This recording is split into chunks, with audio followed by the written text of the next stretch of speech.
बोल बम बोल बम बोल बम बोल बम बोल बम बोल बम बोल बम बोल बम बोल बम। अरे हे चिथरू बाऊ, अरे चला तू कुछ भोले बाबा से मांग वांग लिहा।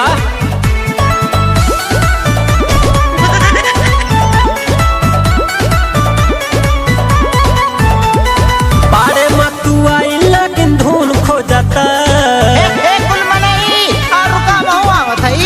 अरे पारे मतुआ लेकिन धुन खो जाता। भोला जी के नगावा, अरे भोला जी के नगावा नागिन खो जाता। भोला जी के नगावा नागिन खो जाता। भोला जी के नगावा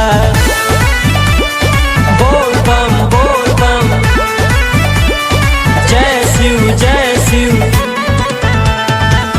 हे चिथरू बाबा से का मनबा? हम तो सुंदर के मेहरारू मानब।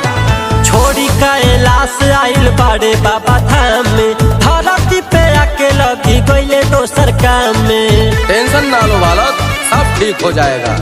अरे छोड़ी कैलाश आइल बाड़े बाबा धाम में। धरती पे आके लगी गईले दोसर काम में। सुघर सागर औरी हसीन खो जाता। चाय जौन हो जाई हम मांग के लेके जाब। सुघर सागर औरी हसीन खो जाता। भोला जी के नगावा, भोला जी के नगावा, अरे भोला जी के नगावा नागिन खो जाता। भोला जी के नगावा नागिन खो जाता। भोला जी के नगावा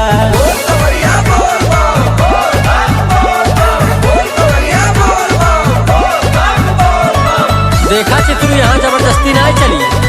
हम क्या बात ना मानब, दाते काट ले। हाँ छोड़त फूफू कहर बाटे जीभिया निकार के। मानी नहीं जाई पूरा इलाका खंगार के। धैर्य रखो वत्स, धैर्य रखो। अरे छोड़त फूफू कहर बाटे जीभिया निकार के। मानी ना चिथरुआ जाई इलाका खंगार के। रिलिया बनावे वाला सीन खो जाता।